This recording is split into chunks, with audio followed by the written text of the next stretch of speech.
Şahin Bey Belediye Başkanımız Sayın Mehmet Tahmazoğlu'nun sunumlarını gerçekleştireceği Kariyer Günleri buluşmamıza hoş geldiniz, sefalar getirdiniz. Şimdi biz bu tür periyodik organizasyonlarımızı inşallah bundan sonra da sürdüreceğiz, devam ettireceğiz. Sizin okulunuz bizim için önem arz ediyor çünkü proje okulsunuz, göz bebeğimizsiniz. Şimdi biliyorsunuz Gaziantep Önder İmam Hatipler Derneği aslında İmam Hatip okullarımızın yaşatılması, korunması, kullanması amacıyla kurulmuştur. Getirmek, sizlerin maddi ve manevi sıkıntılarına çözüm bulmak, geleceğinizi tasarlamak, geleceği sizlere hazırlamak, vizyonunuzu genişletmek amacıyla sadece siz varsınız diye kurulmuş olan bir dernektir. 2004 yılından bu tarafa faaliyet yürütmektedir. Bu organizasyonda emeği geçen genç önder başkanımız Furkan Batmaz kardeşime, bizi kırmayarak buraya kadar teşrif etmiş olan Şahin Bey Belediye Başkanımız Sayın Mehmet Tahmazoğlu Beyefendi'ye ve yine mekanını ve sizleri bizlerle buluşturan okul müdürümüz Yusuf Böke Bey kardeşimize teşekkürlerimi arz ediyorum. Evet, eğitim, öğretim gerçekten çok önemli. Dinimizin emri de ilk emri oku. Bize beşikten mezara kadar okumayı, öğrenmeyi emrediyor dinimiz. 2 gün bir olan ziyandadır buyuruyor.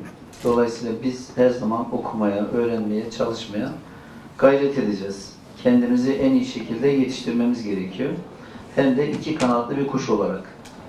Yani sadece fen ilimleri aldığımız zaman bu sefer şüpheler insanın aklında yer ediyor. Sadece din ilimleriyle eğitim olduğu zaman taassup meydana geliyor. Hem din ilimleri hem fen ilimleriyle birlikte mücehhez olduğumuz zaman o zaman hakikat ortaya çıkıyor. İki kanatlı bir kuş gibi oluyoruz. Dolayısıyla şu anda siz burada bunun eğitimi alıyorsunuz. Bu anlamda ne kadar şükretseniz az. Şahin Bey Belediyesi olarak 4 tane okul yaparak milli eğitimin hizmetine sunduk. Bunun yanı sıra okullarımıza halı sahalar yapıyoruz. Basketbol sahaları yapıyoruz. Ki burada da var herhalde bir tane halı sahamız. Şimdi bütün gençlerimize her ay kitap dağıtıyoruz. Alıyor musunuz sizler de? Evet. Yarışmaya giriyoruz. Evet. Umreli'den oldu mu sizde? 1, 2, 3, 4, 5, 6, 7 öğrenci gitmiş. Maşallah. İnşallah bu başarı ödüllerini çeşitlendiriyoruz. Bir de okul birincilerine bilgisayar veriyoruz. Bilgisayar alan var mı sizde? Evet. 1, 2. Bu yıl bilgisayar vermeyi değiştirelim diye düşündüm. Bilgisayar yerine artık yurt dışına göndereceğiz. Birkaç gün.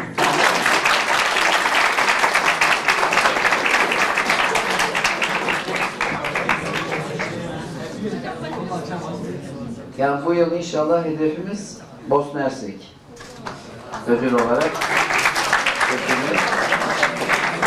Gelecek yıl Kudüs olabilir. Bir sonraki yıl İspanya düşünüyoruz. En büyük düşünüyoruz. İnşallah her yıl bu şekilde başarılı öğrencilerimizi okul birincisi, ikincisi ve üçüncüsü olan öğrencilerimizi götüreceğiz. Şimdi önümüzde büyük hedefler var. 2023, 2053 ve 2071 İnşallah bu hedeflere doğru daha çok çalışacağız. Şimdi 2023'te sizler belki daha görev başına geçmemiş olacaksınız ama 2053 ve 2071'i inşallah sizler gerçekleştireceksiniz. Şu anda ben görüyorum. İçinizde valiler var, belediye başkanları var, kaymakamlar var, okul müdürleri var, öğretmenler var. Siz de görüyor musunuz? Evet. Hepiniz belki bir 10 yıl sonra bir işin başına gideceksiniz. 20 yıl sonra belki daha üst noktalara taşıyıp olacaksınız. Ve gençleri siz yetiştireceksiniz.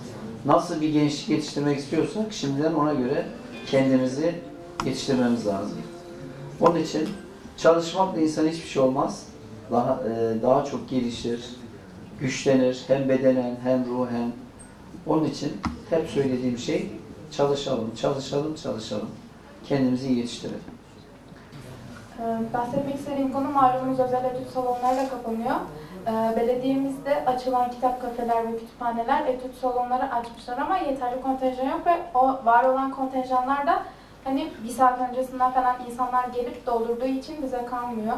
Biz bu seneden sonra üniversite öğrencileri olacağız. Özel eğitim kurumları kapandığında da bizim daha çok ders alanına ihtiyacımız olacağı için hem okulumuzda hem de belediyemizde daha çok ders alanına ihtiyacımız var. Bu konuda bir icraat yapılabilirse, bir de bizim okulumuzda bir alana etüt salonu açmayı planlıyoruz. Lakin ısıtması ve aydınlatması yeterli olmadığı için, ayrıca gerekli malzemelere de sahip olmadığımız için açamıyoruz. Okulumuz bu konuda birazcık yetersiz kaldığı için bize birazcık yardımcı olabilir misiniz? Biz de kendi tesislerimizde kapasiteyi daha da artıracağız. Bu etüt salonlarında kapanmasıyla talebin artacağını biliyoruz. Şu an biz tesisleri mesela 4'ten sonra bulamıyoruz. Kullanılır hale getireceğiz. Akşamları da açacağız. Evet. Dolayısıyla kursiyer sayısını 2'ye katlayacağız. Teşekkür ediyorum. Hepinize başarılar diliyorum. Duada bizi unutmayın. Yeni bir döneme başladık. Bu yeni dönem inşallah gönül belediyeci dediğimiz insanların gönlüne, kalbine dokunan bir çalışma ağırlıklı olacak. Hepinize çok teşekkür ediyorum. Başarılar diliyorum. Sağ olun, var olun.